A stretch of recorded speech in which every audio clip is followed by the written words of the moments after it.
everybody, I'm Christopher Green. You're tuning into AMTV Alternative Media Television. It is Monday, March 23rd, 2015, and the Asian Infrastructure Investment Bank is taking over. With first movers, the United Kingdom, Britain, followed by France, Germany, more U.S. allies soon to come. In fact, over the weekend, the IMF, the International Monetary Fund, and World Bank, Christine Lagarde, I've heard some people call her Kristen, but I'm pretty sure it's Christine Lagarde or Kristen, doesn't really matter, expecting to join with this Asian Economic Union, the AIIB, the Asian Infrastructure Investment Bank. Again, a direct counterpoint to the long-dominated Western-backed, U.S.-backed IMF and World Bank, which has been the loan shark for decades. And the AIIB really, in becoming the new loan shark, will also become the new global reserve currency, a move away from the dollar. You see, this is no longer conspiracy theory, folks, anymore. It's no longer a theory.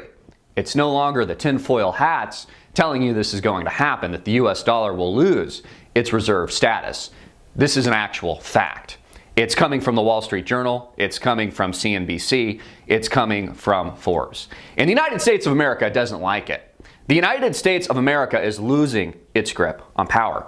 Now, again, I've covered this extensively. We talked about this last week with the move from the Fed. You know, this illusion of markets that they've created, these 0% interest rates, trillions of dollars of money spent, these huge moves in our currency market. In fact, for those of you that are currency traders, and I'm not a currency trader, the currency markets move in, I believe, pips, 1/100% per day. Those are big moves. We're not seeing pip movements, 1/100% on a daily basis. We've been seeing full percentage point moves in the market. The dollar collapsed over the past several days. Post the comments, after it's been moving parabolically, post the comments coming from Janet Yellen and the Federal Reserve. These are currency movements. These are currency wars, unlike things that we've ever seen in history. We just saw this recently with the Swiss shock, with the Swiss franc jumping some 20% overnight.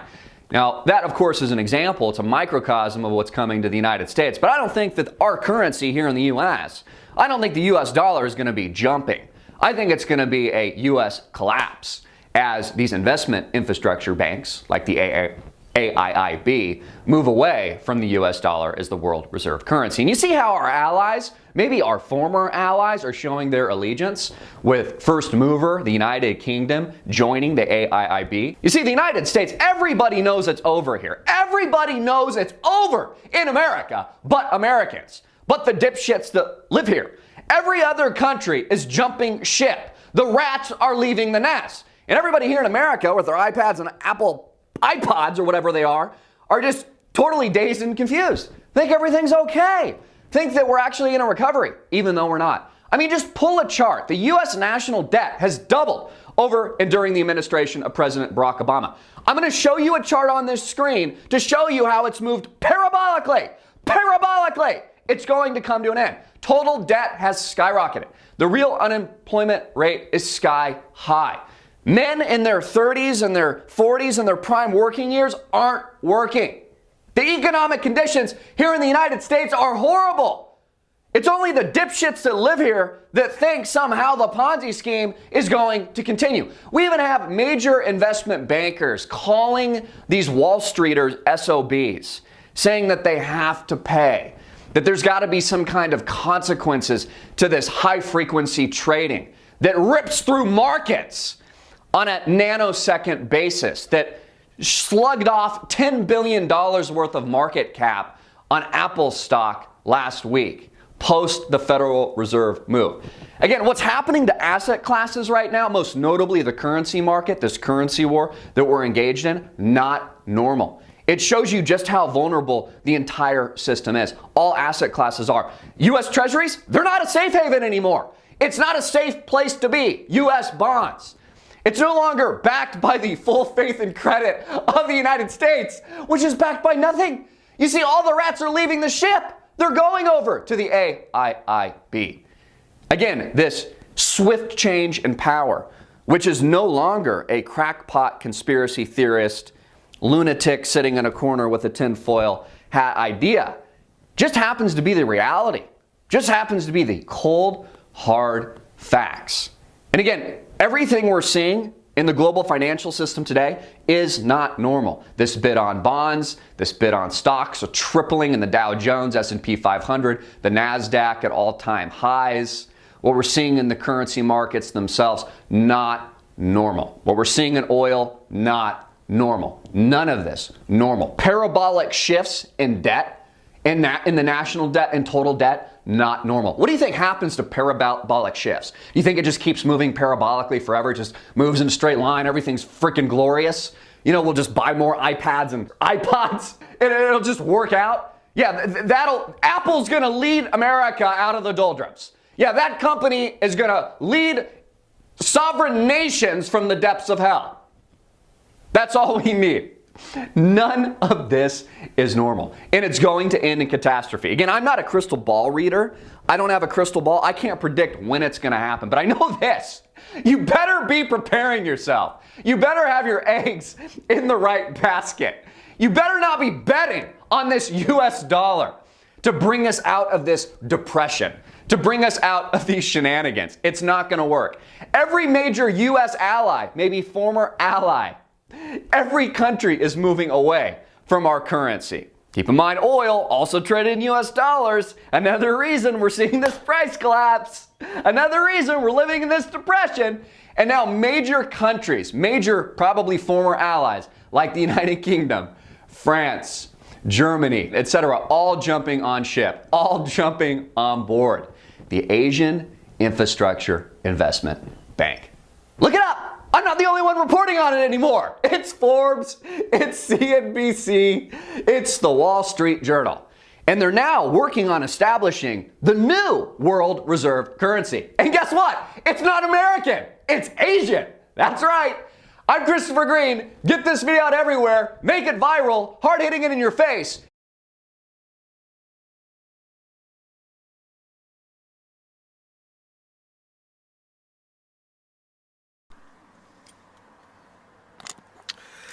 So what are men like in Portland? What are dudes like? I'm going to address that in this video. I've talked a little bit about my experiences with females, why I'm not in the dating scene, how materialistic it is, especially those that act like they're new agers or hippies. They're not any different than those women you might find in Beverly Hills. There's very much a similarity in the mindset and focus on physical beauty and materialism. And fake goddess worship, which is them being worshipped. But what are men like? What are men like in Portland?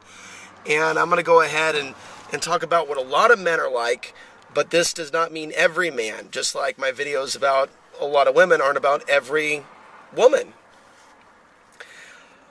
You know, as far as those that I know that are Facebook contacts, they're not the type of guys that want to get together for a cup of coffee and actually do something. They stay Facebook contacts. They're very much immersed in technology. Perhaps they're very much immersed in having a cell phone and other things. So a lot of the really intelligent comments that I get on my videos on YouTube and Facebook, they're usually from guys that are not in Portland.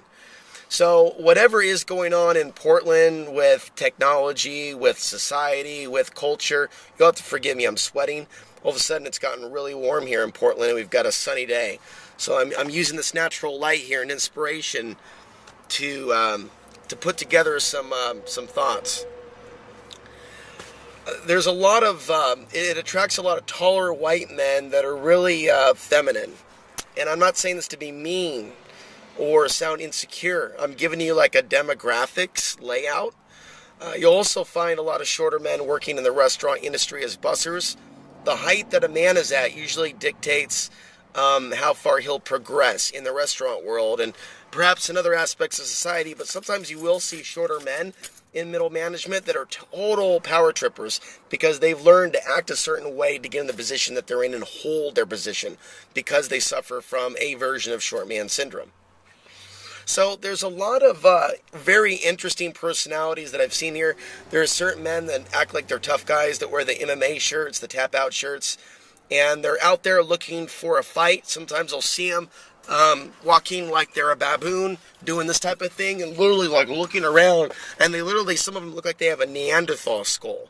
Like it's elongated. They almost have like an alien skull, like a ooga booga, and not quite like at the level of the alien skulls or crystal skulls, but definitely Neanderthal-like. So those genetics are here as well. Those that haven't been completely feminized, those that aren't necessarily really tall and lanky, but you also have like the gorillas, like I said, just walking around. There's a lot of men here that have been fucked over by the world and society. So it's not always easy to read certain men. There's a lot of men that are like really like withdrawn and very like aware, being aware of threats, being aware of potential predators, anything crazy to happen. So every now and then you see like men that seem like they're calm, cool, and collected, and they're keeping a good eye on everything. I just noticed one right now. Again, a lot of people trying to act tough like they're gangstas, driving certain vehicles, not exclusive to Portland.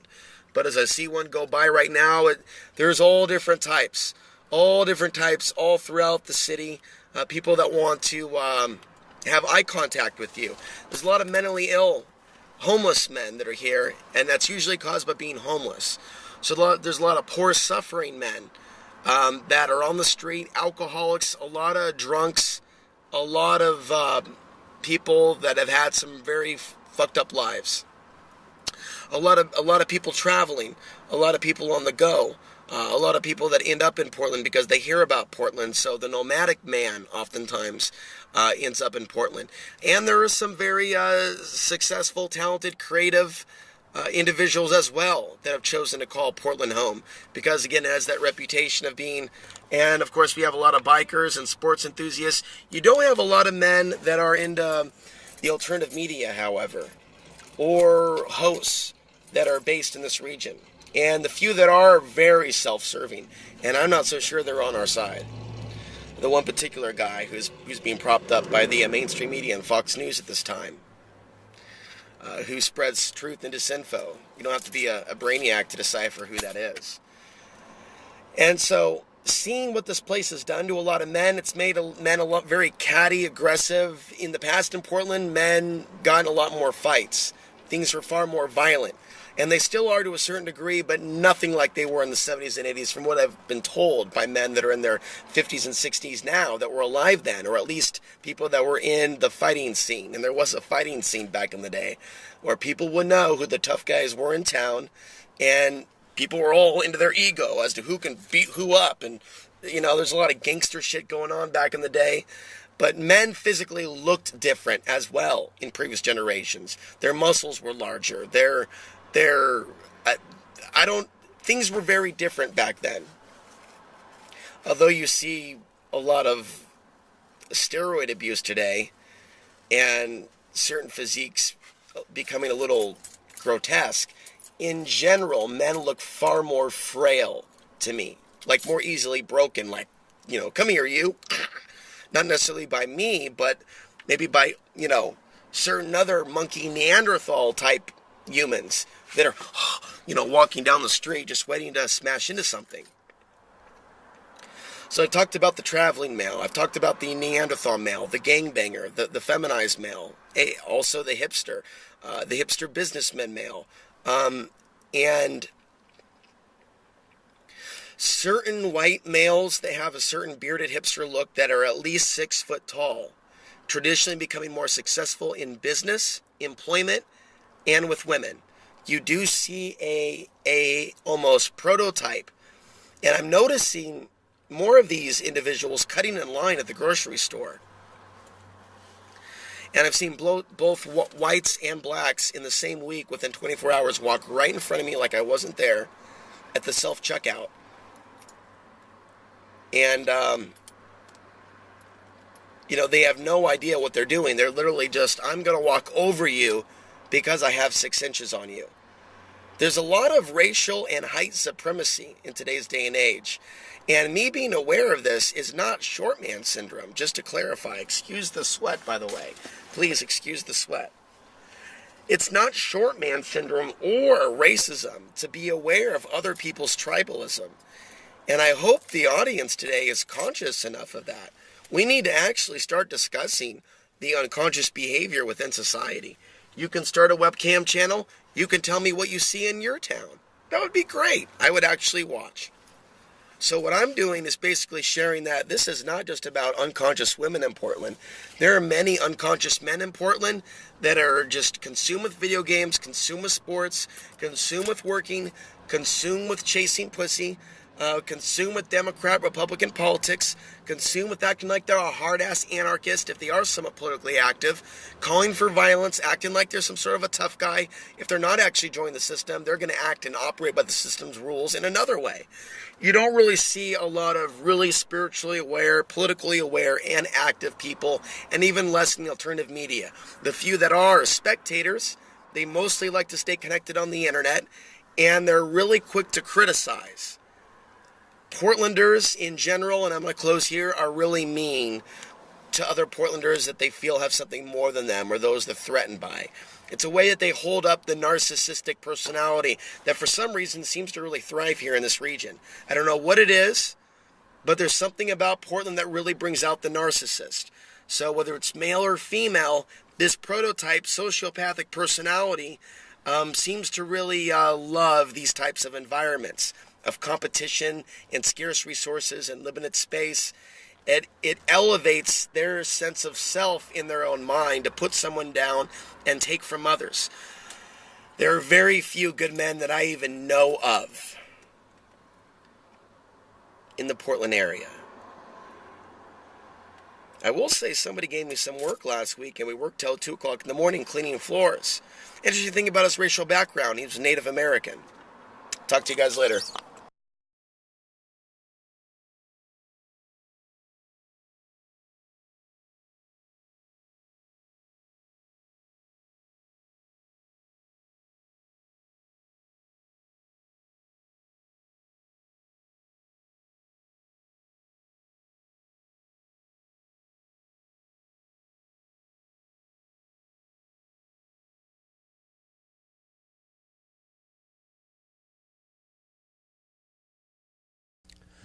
One of the things that I've learned from living in this society through my own life experience is that women can be really resentful if they're not being flirted with or if they're not being given attention. And there's a lot of reasons why women might be angry with men as a whole, and why in today's world they may see them in a general light or stereotype them.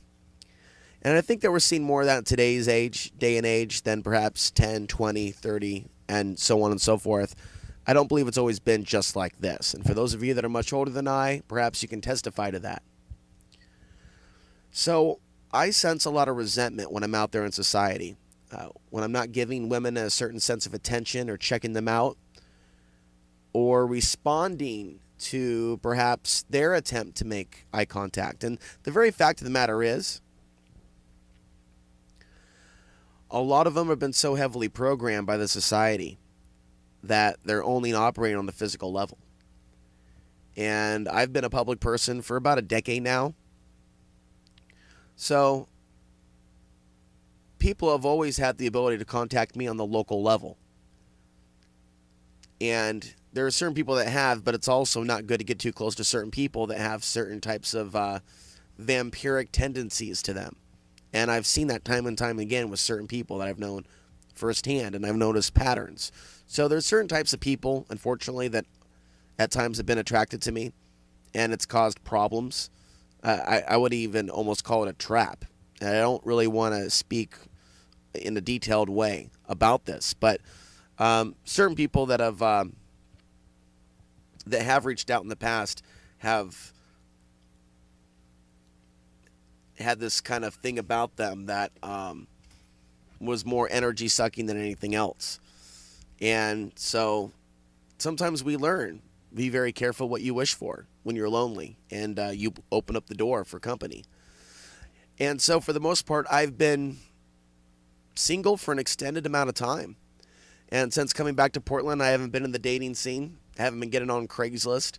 And there's times in the past where I have met interesting people, but only within a few years, the 2009, 2010 period.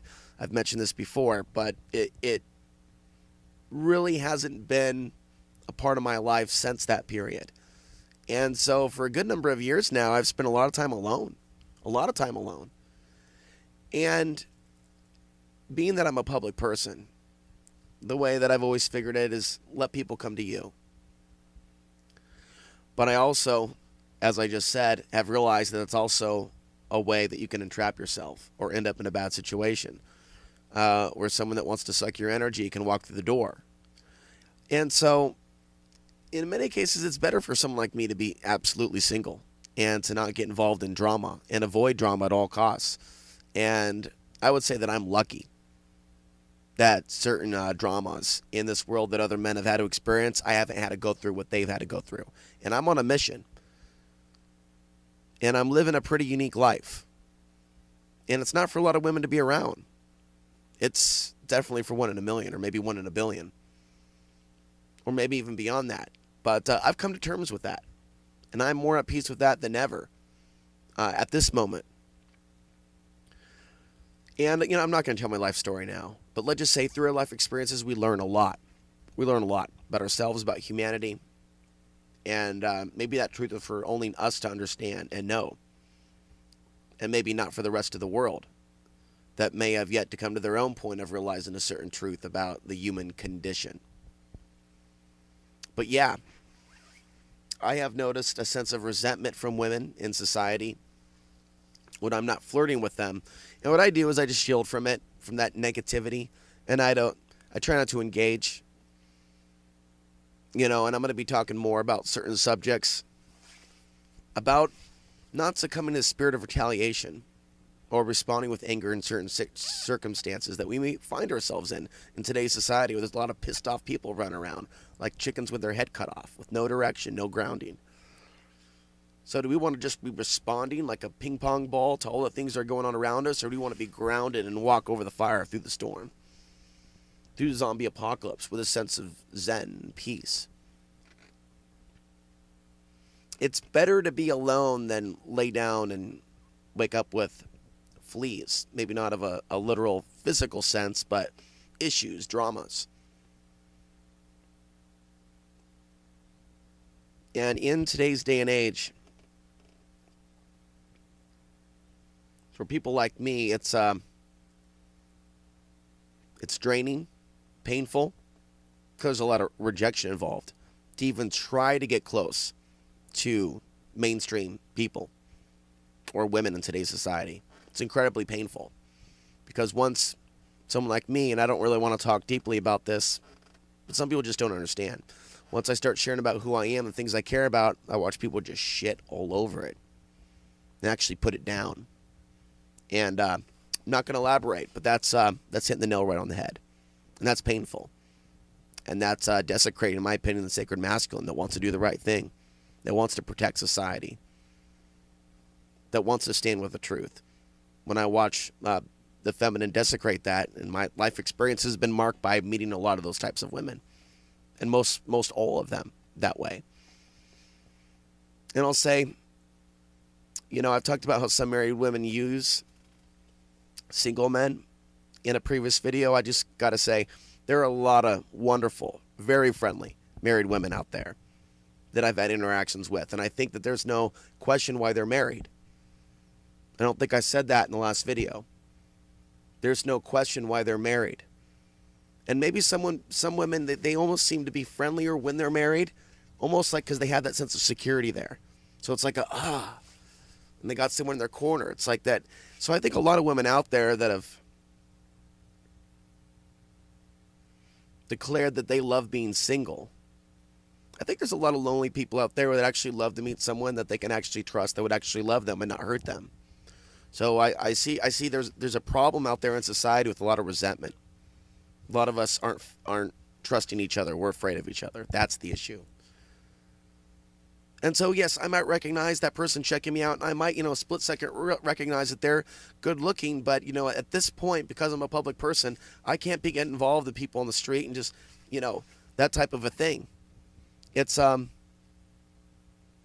something that I'm always negotiating with the universe as far as, bringing certain opportunities to my doorstep. But at the same time, bad situations can come about as well. So There's a lot of women out there that don't understand why some men aren't flirting with them, and their self-esteem may be attached to men checking them out, their hairstyle. They may not know, to take my own situation out of the equation, they may not know how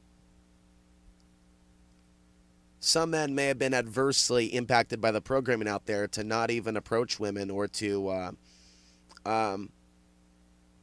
avoid rejection by sticking to themselves. And I don't think that women today are really aware of the pain that men have been going through, especially with the self-image thing, especially with the reality of the economy, with a lot of men that have been losing their homes or losing their jobs or losing their families, in a world where a lot of men are valued by how much money they have. And so there are things like this that are happening within society that women may not think about. So they may want that attention, but if men feel like their attention isn't wanted, or that it's a waste of time to even start an interaction, because if they don't have any money, they don't have any value. If women are reinforcing that bullshit and staying in that paradigm of materialism, then it's not helping them in the end when it comes to men not being assertive enough, because women like men to be assertive, look them in the eye and kind of be, on the moving forward momentum, like, move forward with it, seal the deal. Not necessarily play a game, but show some genuine interest. Well, do women know that when those videos, are put out there, a so-called viral video of the woman in New York, where it basically looks like all these black men are harassing this lady, or it's spun to look that way, and people ask, well, where are the white guys? And there was a mix of both white and black that said hello in this alleged video. This woman on the street, it's basically making it look like there were all these borderline sexual predators in New York, and men don't like to be labeled that way or assume that they're that way, whether it be because of what they look like or their race or what city they're in. So, the video almost seemed to have a propaganda aspect to it, to kind of convince men to, or put that message out there that flirtatious behavior is just not okay in today's society. And so people that don't want to be the nail that stands out and gets hit, they are policing themselves. And people are being very careful in this day and age. Oh, especially with all these, they talk about this rape epidemic, but there's also the epidemic of fake rape allegations. And there's so many things going on to men and women out there. But to speak to men and the fake rape allegations, I'm really lucky that I haven't had to deal with some of the insanity out there, because I haven't come across some of these really crazy people. But I'm not out at today's bars. I'm not playing the game to get inside people's pants. And people got to realize that when you're dealing with people like that out there, where there's intoxicants and people feel like they have to get fucked up to feel like it's okay to have sex, then weird shit might happen. There might be some dramas there. A whole lot of dramas. I think in an ideal society, it would be easier for people to hook up and be in relationships and be able to trust each other and love each other. And not necessarily be labeled casual sex, but have a meaningful relationship, but it not necessarily be about control. There has to be balance on both the part of the male and the female to have a healthy relationship, to where one is not dominating the other. I think these are very important conversations to have. Very much so. And in today's day and age, there's a lot of people out there that have had their hearts broken, that have been hurt by their parents. And that plays a huge part. It plays a huge part. There are so many sons and daughters that have been so fucked up by their mothers and their fathers. And it's actually a cycle, not necessarily of abuse, but of unconscious human relations that seems to get passed down in this chain, where there's a lot of repeating behaviors. Sometimes in genetic bloodlines, you'll notice either the women or the men in some cases seem to be a little batshit or emotional or over the top. There are genetic dispositions to being off the handle when it comes to being a little bipolar, as they call it today, or just emotional, which I think is totally human, for people to be bouncing around like a ping pong ball when they're not grounded. I don't think that's a mental illness. I think that's our natural state when we're not in a state of health of mind, body, and spirit, which is why that's really, really important. So, you know, in today's day and age with our fast-paced world, it's difficult for me to meet women and express who is Alex Ansary. Why do I do what I do? Why don't I make a lot of money at it? It's the first thing women ask. How much money do you make doing it? At least, you know, when I met people before, they would ask that, like one of the first questions. So I'm not on the path that a lot of men are on with making money and getting ready to have a home and a child. I'm now almost 35, and I don't really believe I'm going to have children at this point, or that it's really important for me to even find a special mate. In fact, I think that those thoughts are almost toxic and are working against me. And I think I need to liberate myself completely from what anyone thinks about me or my message, especially the female viewers. I want to help liberate people for the greater good of all, and to evolve my own soul. And there's a lot of things that need to be discussed that are not being discussed when it comes to relationships today. So I know what it's like now to survive being ostracized on a social level, to be left for dead, and basically to be down at a point where you're doing your broadcast out of a trailer, literally off the side of a road, and still getting the message out there. So what I think I want to do to provide inspiration for a lot of the male viewers out there that are going their own way is encourage us to take a more conscious, spiritual, to embark upon that path and not become resentful, but actually liberate ourselves, do whatever work is necessary to liberate ourselves from the desire to even want to be involved with some of these toxic women out there, and to not feel bad if we're making them angry or if they're ticked off. We've got to learn how to protect ourselves spiritually from that psychic attack that comes from the scorn of today's women. It hurts. It hurts when it gets close. And that's why sometimes we have to protect our hearts and be very careful what and who we get close to and what we give our attention to. Thank you for watching.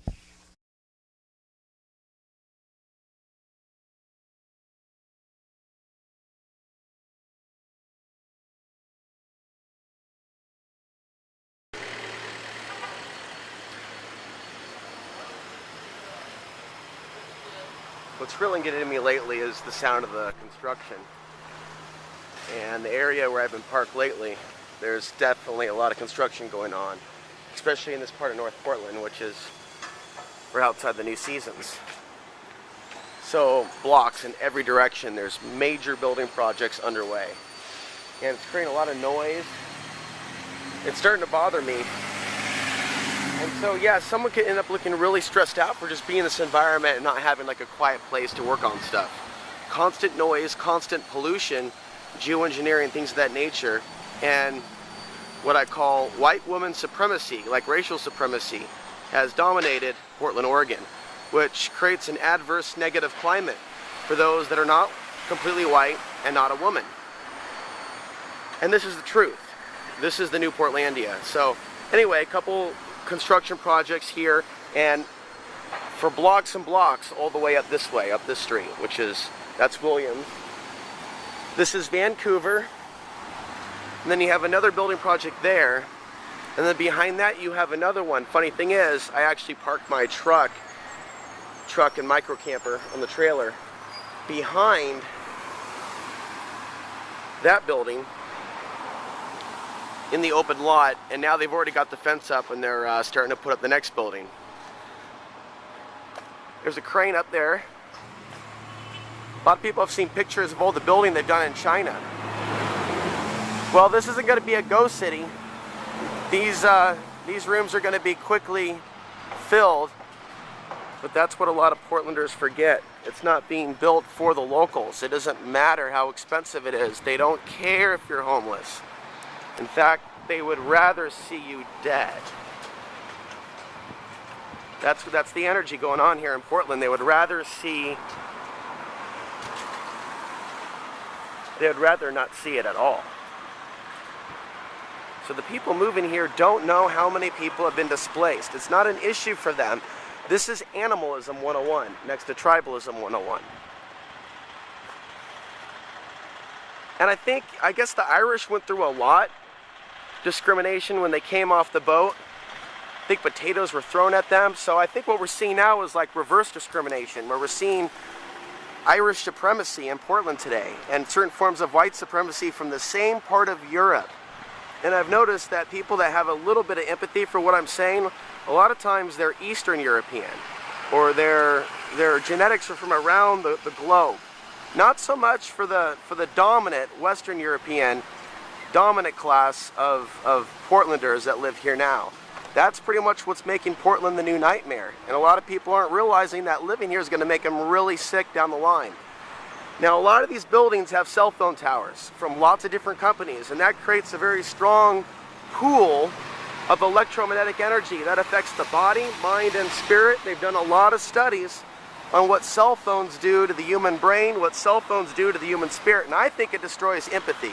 I think having a cell phone destroys the empathy within us that has an ability to feel emotion and feel the pain of others. It creates a major blockage in the heart chakra system. So I think there's a connection, and I'm going to wrap things up now. I think and everybody's trained to ignore the crazy guy with the camera in Portland because there's so many people that are unhinged. And a lot of people know the things that I'm saying are true. It's just, fuck it. Get your grub on. As long as there's blood to drink, as long as there's things to feed on, as long as there's trees to tear up and make this place in our image, fuck it. And fuck the natives. This land is our land, and that's the animalism, the Satanism that has taken Portland by storm. But these are still the good times compared to 5 years from now when the new crime wave comes in, when far more people are here. And then we start seeing more laws, more regulations. We start seeing the police pulling people over again. We start hearing more stories about human trafficking, more people living out of their vehicles, and more people lashing back in anger, which is not mindful. It's unconscious to be violent and to attack people. But the social ills of our world have a root cause. Theft, assault, and violence all have root causes, and it deals with being isolated, being pushed out, and being replaced, especially in the job place. So white woman racial supremacy in Portland, Oregon is creating a very negative, dark, vibrational frequency over the city. And because I care about people and their safety, you know, I make videos like this to pretty much share that we're not living in a very healthy way. So to say that Portland's a happy place, sustainable place, grain-friendly place, those are all lies. Those are all lies. One other thing that you might also notice about the women that are drawn to Portland, they're prettier on the outside in some ways, more so than other women, because they can still sell their looks and make it based on what they look like. And I don't think that's very healthy. But it's a part of human nature, and I'm somewhat of a critic of lower base human nature while others celebrate it, dance with it, and bed down with it. I think that there's a higher nature above our human nature, and that's what I'm promoting.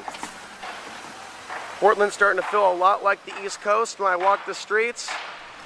This is definitely not the same city that I was born in, and one has to definitely guard their spirit, or this city's negativity will consume them.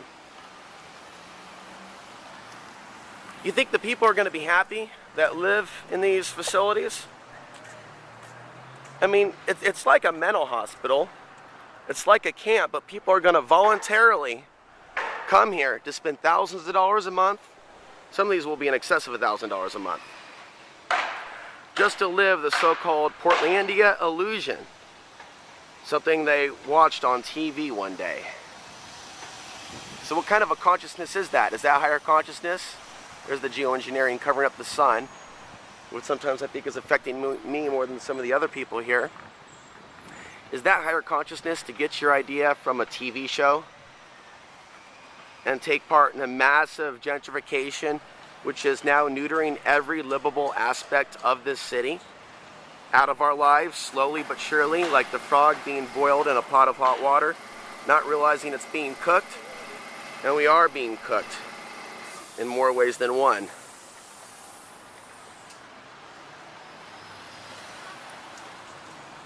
Notice the lack of alternative media coming out of Portland, but notice the abundance of mainstream media. Notice the abundance of Democrats, leftists, socialists, communists, but notice the lack of alternative media coming out of Portland, Oregon. And notice the circumstances that I am in. and how my role in the alternative media, my activities, may have played a part in that.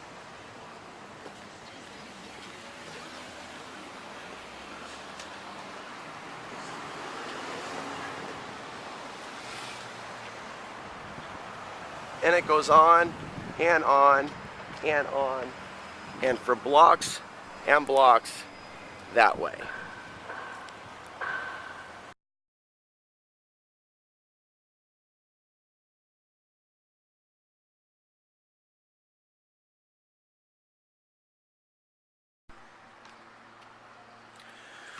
Okay, this video I'm going to do while seated at the base of a tree, and it took me a couple of minutes to get to the far reaches of this park to where I could focus on this video without distractions, although there are a few. I want to review the importance of understanding the solar cycles. To begin, I think it says something about the human species when you have so many people into some of these religions, as well as astrology, that seem to have very little to no knowledge or interest in accruing knowledge as to how the solar cycles affect humanity.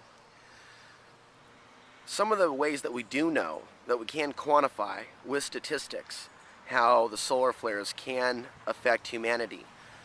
We have an increase in battles, wars, invasions, and also false flag events, mass shootings. And we see wild fluctuations in the stock market, in the economy.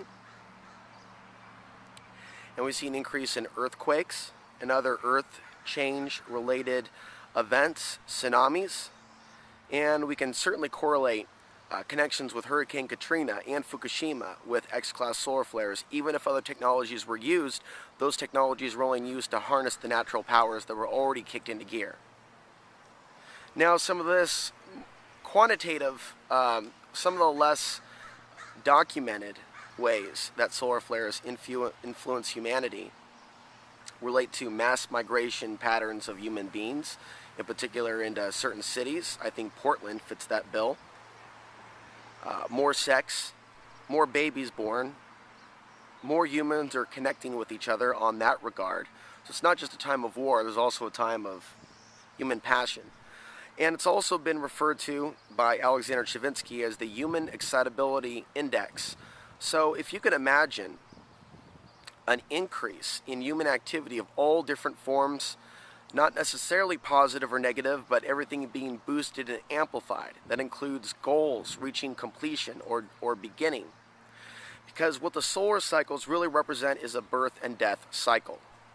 So you have so many people that are focusing on these sun signs in astrology, that are doing charts and coming up with conclusions based on that data alone as to what someone's personality may be on a certain day or their luck.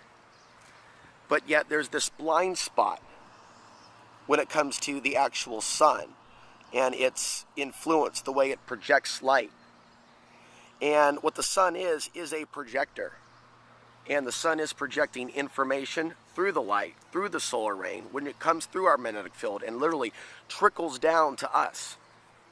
Human beings are affected by the solar flares in a number of different ways. Most important to understand is the magnetite in the human brain, which birds, pigeons, and other migratory animals use to travel without their own compass. They have a built-in compass, and they're in tune with nature, and they use the magnetic field to help them navigate from point A to point B. Now, if that same natural technology, magnetite, is in the human brain, that means we are also influenced by the pushes, the pulls, and the changes in the magnetic field. The magnetic field affects weather patterns through the jet stream. It also affects the ocean currents in a number of different profound ways. The Earth's magnetic field is directly connected with the core of the Earth, and the core of the Earth directly impacts other things like the shifting and moving of the ocean. And they've been doing studies on this. These are admitted studies. There's a video I posted recently where several NOAA scientists were doing a press conference with the mainstream media about the recent G4 magnetic storm, which did not have a huge impact on the electric grid or GPS systems, but it was the largest magnetic storm of this solar cycle 24. The next one is 25. And I believe that these solar cycles, these oscillating solar cycles, are building and building and building up to some crescendo, and this potential Tower of Babel, if you will, moment coming up. If we get such a strong solar flare lined up with the Earth at a time when our Earth's magnetic field is weak, we could see this whole transhumanistic, what it's now becoming, this whole grid come down. And so people are resistant to that particular information or idea because there's so much of a psychological dependency on technology and our system and society the way that it is. At the same time, there's so many people that are freaked out about the direction that humanity is going in. And this is where my speculation kicks in, as well as my spiritual perspective. What could be about to go down in our lifetimes, be it now or 10 years from now or 20 or 30 or beyond our lifetimes, seems to be a natural event and what I would call a reset for civilization. And there may be a master plan behind what is to come that's less by chance and more specific, including when the actual event transpires. But as I close here, to be open to this information, one has to let go of their ego that they know everything. And they also have to let go of their fear. I think that humanity's disconnect from nature is the direct cause of why people are resistant to learning about the solar cycles. There's a sense of human arrogance that we're more powerful than it, but people have a smile on their face sometimes when the sun comes out. We see an increase in growth in vegetation. People go out and travel. They spring forward during the spring. People suntan. People get it on at the beach. Clearly, humanity is affected by the very rays of the sun. It actually says something about human consciousness if there's a blind spot when it comes to how the projection of the sun's light affects everything on Earth. And studying the sun and the solar cycles of the sun is far more important in some cases than studying prophecy or doing someone's chart on astrology or even losing yourself down the dark side of conspiracy theory. There is a larger conduit of energy that is powering things on the Earth. And this is something that I would recommend people study and take a look at. We'll pick up on this conversation at another time.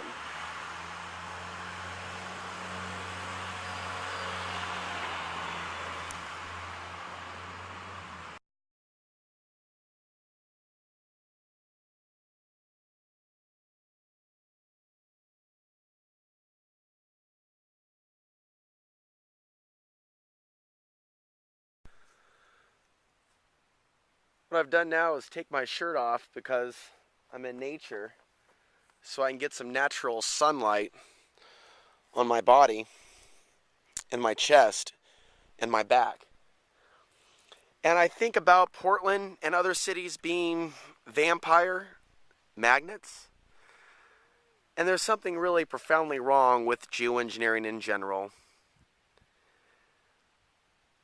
and a lot of other things taking place.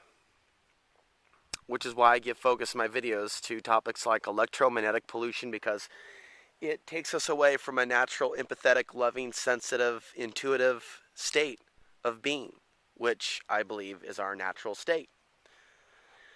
So when a lot of people take off for spring break, what they're really doing is being in line with nature. They're springing forward and they're springing outward. And they should remember that. It's not about, having all the amenities at your campsite and having to plug in, and those things can help you get by for a few days, but that's not really what it's about.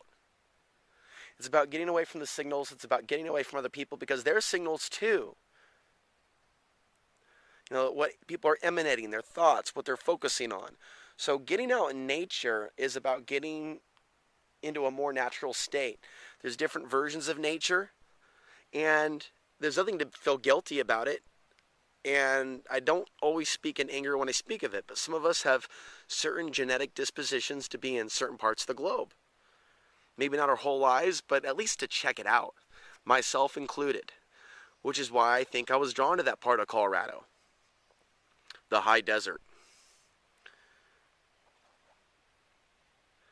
And so we should have sun on our bodies. In fact, the water that we drink should be charged, and I would say restructured by the power of the sun.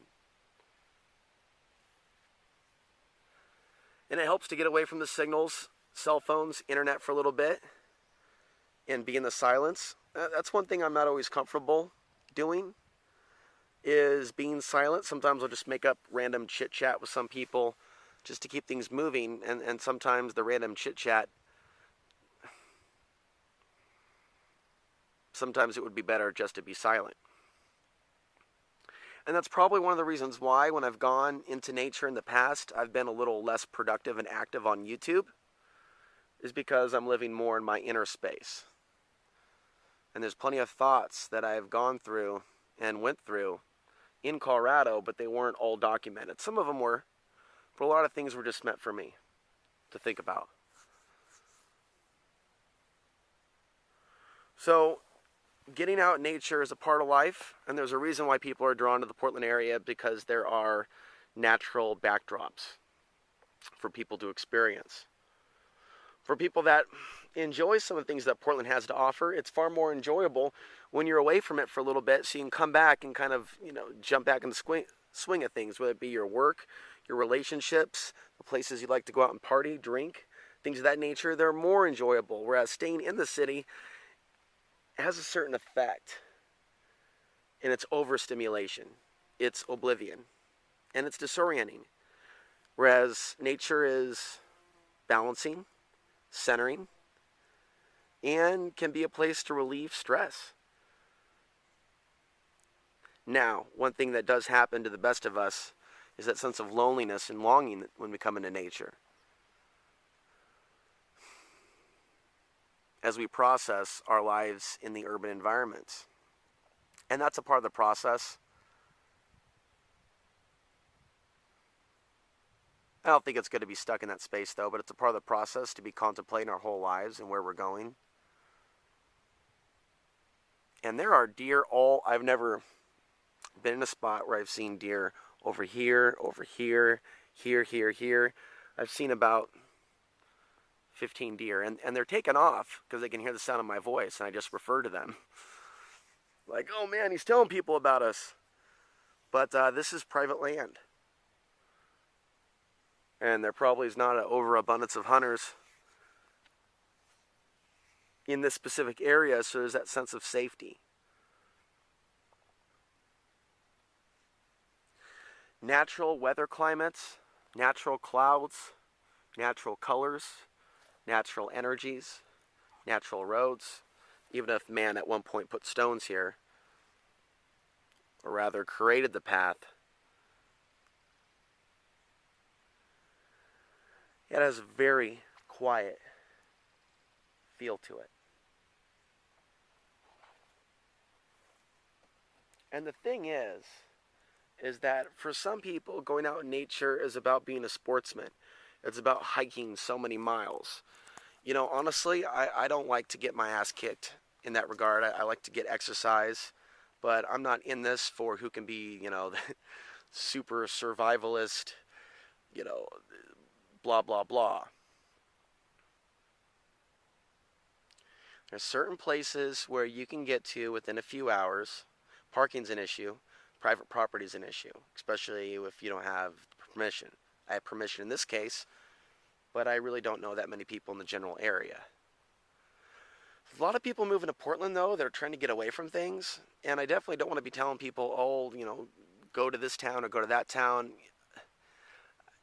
We don't want the wrong people migrating to certain areas where it's still somewhat pristine. But a lot of people did move to the Pacific Northwest recently to get away from certain social, urban issues. And just going from one dense population center to another doesn't really get away from that issue or those energies. The issue people struggle with is there's not enough stimulation for them in nature or people. And a lot of people are driven. A lot of people want their cake and they want to eat it too. And so they want a little bit of everything, which is fine. But the going out in nature experience is about finding a sense of peace without all those things. Without people chasing you or without people to chase. I would say to go above your animal instincts, even though we get in touch with some of our animal instincts out in the wild. But our higher self and those other aspects of us beyond instinct are also aspects of ourselves that we can tap into fairly easily. So there's far more to the human experience of being out in nature than just tapping into your animal self. Not all aspects of your animal self are all that loving. Not all aspects of nature are all that loving, if you really look closely. But going out in nature, nature retreats, even if you go back to the city, they can provide a break from the various forms of noise that plague us. Nature is beautiful.